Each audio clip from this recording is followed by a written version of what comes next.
Hello, everyone. Here we are again with another one of our wonderful teachers, Shankari Paradee. I'm so happy to have you here with us and to have you involved with Quilt 2024.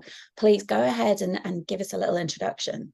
Sure. Hi, my name is Shankari Paradee, and I'm the owner of the Soul Sister brand. And what I love to do is just create lots of different quilts with scraps and different colors and explore what that looks like. And even taking fabric from your everyday life, like your clothing or, old tea towels and little things like that, that have sentimental value. And we don't know what to do with them really right away. And then your loved one maybe passes away and you have all these pieces and you want to create something with them, like a pashmina or scarves or, something like that. So I love to take those kinds of pieces and just turn them into something beautiful to give back to that family.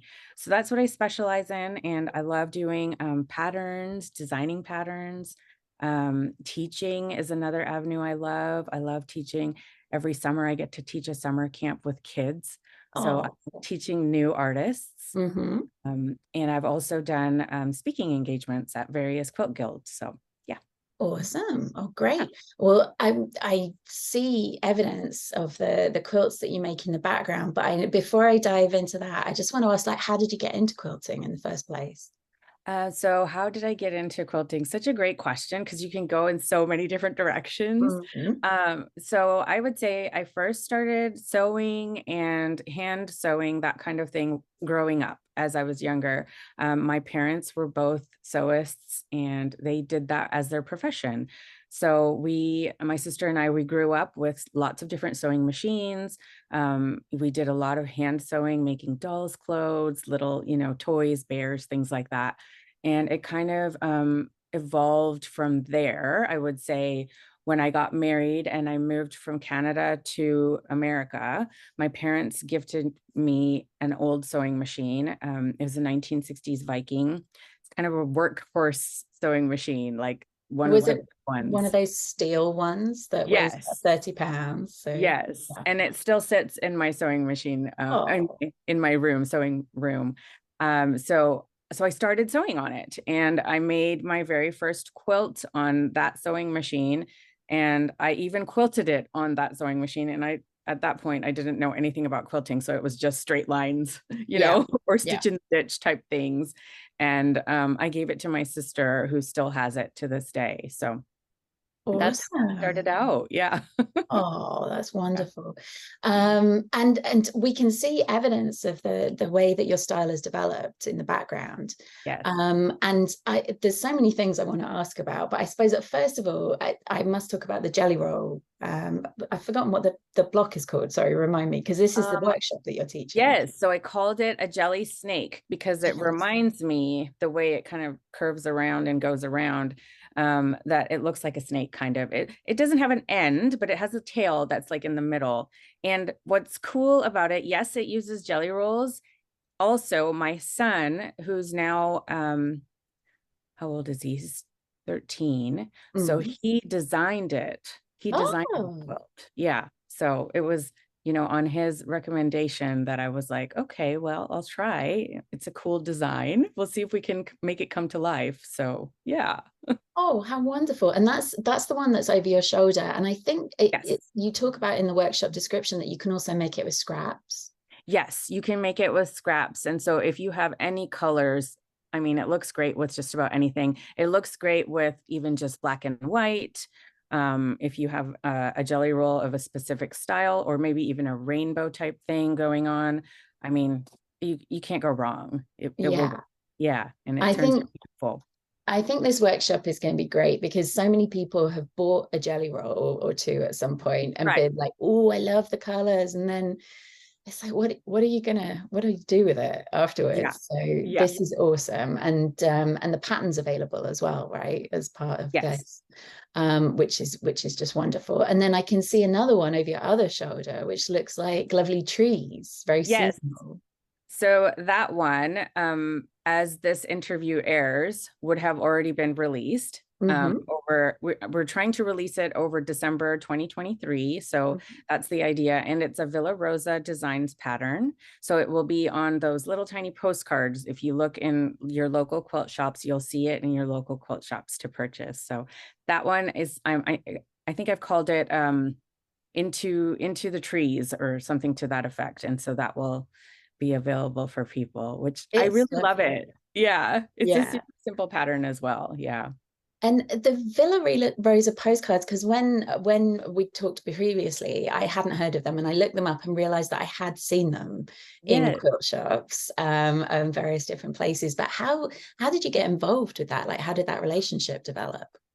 So several years ago, I went to a quilt retreat out in Texas. And when I went to the retreat, I met Running Doe Quilts. Mm-hmm. What is her name? Don't worry, I'll look it up and put it in the interview notes. Okay.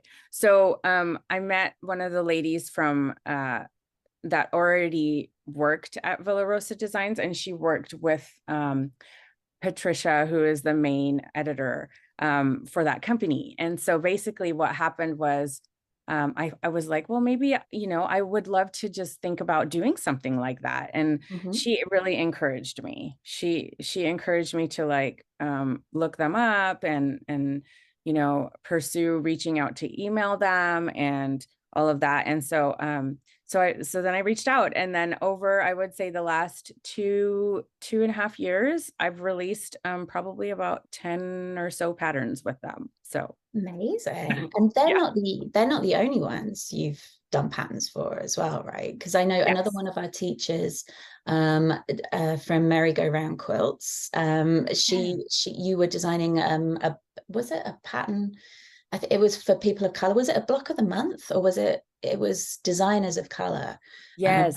So doing things? yes, she Mm, did approach me for I think it was designers of color. mm, So and my pattern was like a heart-shaped quilt pattern. So the block was like a heart of kind of a blockier heart, but so each color of the heart could also be a scrappy fabric that you might have laying around. And then it was called, I think, Colors of Love. So mm, it's very simple block also, something that you could probably whip out in an afternoon or something, or if you just wanted to make like 3 of them together or something like that, because they were pretty big blocks, you could turn it into a little table runner, or something that you could display a wall banner or something. So I try to make pieces that are easy. If you just want to make one block, you can use that as like a little banner piece. If you want to string 2 or 3 of them together and you're like, okay, that's it, I can only do 2 or 3, then you can string them together and turn them into a cute little table runner, or something that you can add to your desktop. mm. um, some people have like their smaller sewing table, you can add it to that and it will look great. So I want to be able to give students versatility when I'm looking at making and designing patterns, and I try to design them efficiently in that way. And then Pat at Villa Rosa is amazing. She really works with you on creating patterns that are fast, easy, fun to make, don't waste any fabric. And so Mm. that's a big, issue. As we as artists, we like to purchase fabric. We like the feel of it. We like going to the store and looking at it, buying it, purchasing all of those things. So those, I always consider all of those things when in design as well. So yeah. Yeah, because you talk on your website about wanting to live in a world with no landfill fabric or no fabric going into landfill, which I Yes. absolutely support. What how are you supporting that mission? Like what are the tactics that you set about using? So obviously we know that there's always going to be a little bit of wastage, right? It's very hard. You could still use your scraps and do something with them. But we know that the only way to create change is to start being that change, right? And so even when I make this statement, it sounds almost surreal, like almost impossible, but you have to start somewhere. And if you don't take a stand for something, then no one else will have the courage to stand with you. And so that's how that started. Is I went through a leadership program, and they asked me, what do I want to create? Who do I want to be in this world? And that was something that really spoke to me. And so I went with that on my heart.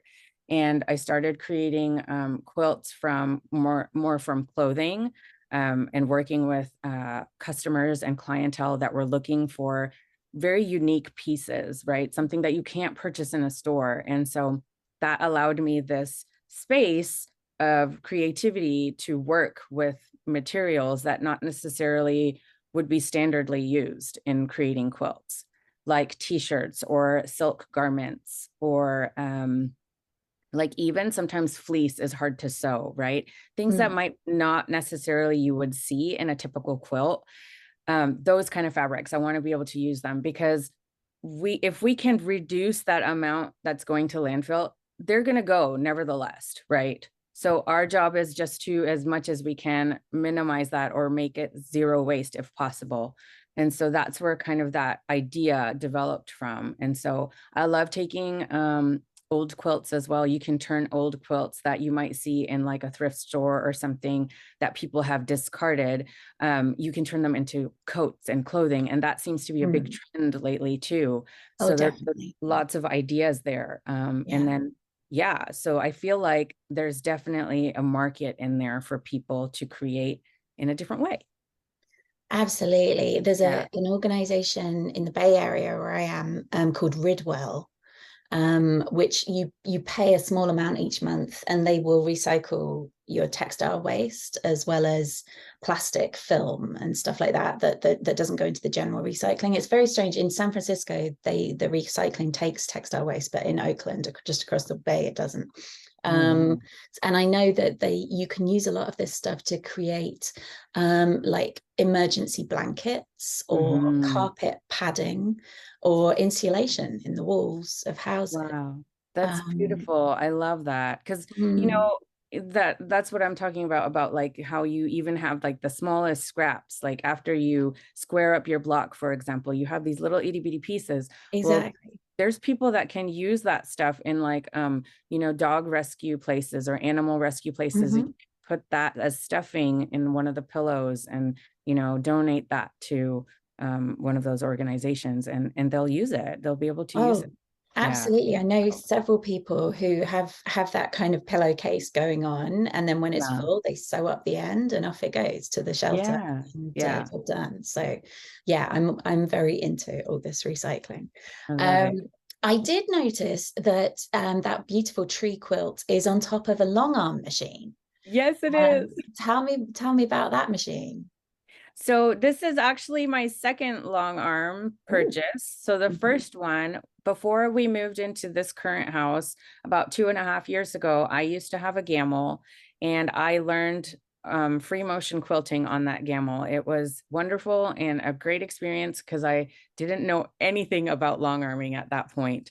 And then we moved into this house just to have more space for our family, and I ended up getting this beautiful sewing room, which is such a blessing. I love it. And so then I ended up selling that one before we moved house, which worked out perfect. And then it went to a beautiful family that was creating quilts for the community through their church family. And so I know that they are using it. And I even went to visit them. So Oh. it's so lovely to just, see the long arm in action and know that it's going to a good family. And so this one I ended up purchasing after we moved, and I got it secondhand because someone had traded in for a newer version of the Handy Quilter. And so this is a Handy Quilter Avante, and I have the computer component on it. So I was learning how to use the computer component as well. And then about 2 years ago, I went to QuiltCon, and I got a chance to work with Tia Curtis, which is a beautiful long arm quilter. She is amazing in her craft in free motion quilting and machine quilting. And so I was really blessed to be able to work with her. That was just magnificent. And so I've sort of over time gotten better at my own craft, and it's all learn as you go. Like I've Mhm. just been doing the best I can with what I know, and taking some classes here and there at like a local shop where I purchased the machine from. And yeah, just doing the best I can in that way. It's fun. It's like a different avenue of quilting, a different avenue of creativity. So And how did you make the decision to get the first one? Because I know a lot of quilters kind of think, oh, it would be great to get one, but I don't know if I can like justify it or have space for Yeah. it, or all those kind of decisions. So what was it that prompted you to get that one? Sure. So I remember doing some local shows, and at one of the shows, someone took my email address. You know, people walk by and they ask you for your card, and Mm. you don't think anything of it afterwards, right? You just think, okay, I gave out this many cards or whatever. And then probably about a year after that show, somebody messaged me. They emailed me and they said, "Hey, I know this person. They're willing to sell their long arm. Would you be interested?" And I was like, I don't know. I might have to just go look at it and see how I feel about that. Hmm. And the lady that was selling it, she was in her early 90s, and she just wanted it to go to a good home.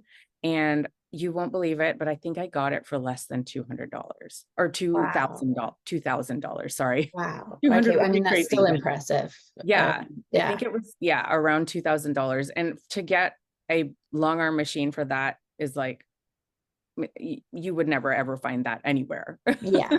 Yeah. Yeah, and so I got really lucky, and that lady was just the sweetest. And yeah, so that's the Amazing. beginning. And now you're on your second one. And do you use this for, you were talking about creating custom quilts for people and memorial quilts as well. And so I guess it comes in really handy for those as well. It does. I use it a lot for, I do just the freestyle quilt meander on a lot of clientele quilts, especially things like, if it's like a graduation quilt or something to that effect. Those pieces typically meander looks really nice on those. And you're working with so many different textures of fabrics, jersey, if they're using their like sports Oh sportswear, yeah. Yeah. it's that if the fabric is really silky, and Hmm. people might find it difficult to work with. So you have to kind of get that technique down, and it's definitely doable. It takes some patience and some grace on yourself. And yeah, so that's mostly what I would say I use it for. And then I do use the computerized quilting for some of the specialty quilts that I do. So yeah. Oh, lovely. And of course, your work is all visible on your website, which is linked to from your teacher page, which is linked to from the interview notes that Oh, wonderful. Yeah, will that's go great. along with it. Yes, I do have samples on there. And then on Instagram, I love to just, do little recordings and share what I'm working on, and just kind of share my world out there with everyone else. So yeah. Wonderful. So you mentioned Tia Curran, who I'll link to in the notes. Who else has inspired you, whether it's in free motion quilting or quilt design or just artists generally? So I love, I don't know if I think she does have, yeah, she does have an Instagram. So it's Lynn Seaman. She Hmm. is my mentor for the organization it's called SAQA, which is Studio Art Quilt Associates. And so in this recent year, I've been able to get mentored by her through the program, which has been fantastic. Just working on more of my quilt design and artistic creativity around quilting. So I love her work, Lynn Seaman. I love Jenna Ludek. She's been a friend of mine for several years now. She used to live locally here in Oklahoma and now has moved to New Mexico. And as we became friends, we just started like sharing ideas on, what we were doing around quilting and things. And so she has been such an inspiration for me. And I love being able to just bounce things off to her once in a while. And then I work with several other quilt artists during the jelly roll season. So like in Hmm. September, there's a specific National Jelly Roll Day. Oh, And so I get to really? work, yeah. So I get to work with some wonderful artists for that, like Shell Bell Quilts, Karen Bolin Quilts, Brown Bird Quilting, Doohickey Designs. So there's several artists in there that I love working with. Yeah. Oh, And that wow. Okay, I'm inspire going to me. look all these people up Yes. and Yeah. list them. Um, yeah. So say again, jelly rolls have a season. I did not know Kind of. I feel that. like they do. because the National Jelly Roll Day is usually around mid-September is when they Mhm. host it. And I can't remember which company started it, maybe Moda, I'm not sure. But it was at the, at the beginning of when they started creating these jelly rolls. And so Mm. they kind of commemorated it with this little day that kind of, you know, is a great day for not just jelly rolls, but all kinds of sewing in general. But specifically, they geared it towards jelly rolls, I think, to market it better and get those sales out, which makes sense. But it's just fantastic because you see so many different quilts, Mm. created from those jelly rolls. And I mean, one of the even popular ones is just like sewing all the rows together and then, slowly adding them up and creating like a jelly roll race quilt or something like Jelly that. Roll Race. Yes, I do remember Yes. that a few Yeah. years ago, right? It came out and like everybody was making them. Right. Like, because you can just spit those out like in a day or two, Yeah, It's yeah, great. It's fantastic. absolutely. My goodness. Um, and then oh, my mind has gone blank. Oh, Sakura. Sorry, there we go. Yeah. So how did you get involved with them? Because the president of Sakura, which is I think you said the Studio Arts Quilts Association, and it's an Mm. international body. The Okay. president, Mel Beach, is another one of our teachers, and so I was talking to her about Sakura a bit when I interviewed her, which will Okay. go Okay. live at the same time as this. What has your experience and your involvement with Sakura been? So I really love the aspect of just learning more about quilt design. How does your fabric complement what you're trying to do with quilting, for example, or what colors are you using, and how do you create texture? And so these are kind of things that are foreign for me, and I'm still learning those kinds of things. But those are the questions that I was asking in trying to find out about how to kind of increase my game, in quilting, or Mm-hmm. just learn a little bit more. And so how it happened for me is through our local guild that we have here, Quilt Guild. I found out about Lynn Seaman, who was doing a presentation at a local university at Oklahoma State University. And so I decided to take a drive and go and listen to her speak. And she was part of an exhibit called the Ebb and Flow exhibit through the Sakura organization. Right, So I've seen that online. Yeah. yes. And so that's how I started like just following some of those artists. And, after hearing Lynn speak, I got to see a lot of their work and her work. And I approached her and I said, this is kind of where I want to go. This is where I am right now in quilting, and this is where I want to go. What would you recommend? And she said, I would highly recommend you to try out the mentoring program and see how that works for you. And it ended up working out that she got to be my mentor. So it was fantastic. So we've been together over the last year, and plan to hopefully get to be together for another year where I'll get to do a little bit more work. And this year has been just fantastic. I've been working my ability to use different colors in my artwork and just create from a different palette, I think, because Mhm. sometimes I get stuck in one area of color, and that happens, and to go outside of that and just look at other colors in the rainbow and how the colors will complement each other, and how that can enhance the way you quilt and enhance the way you piece fabrics together. I love working with scraps. And so, some colors, they just don't mix right away. And you're like, well, those two colors, I don't want to put them together. But what if Mm. you found like a complementary color that would, complement those two colors, and then it fits all together like a puzzle? So it's about learning that kind of stuff. And so that's why I've really enjoyed Sakwa and what they bring to the table for quilt artists, and just enhancing that avenue. Amazing. Yeah, Yeah. I have a very optimistic approach to color. Yeah.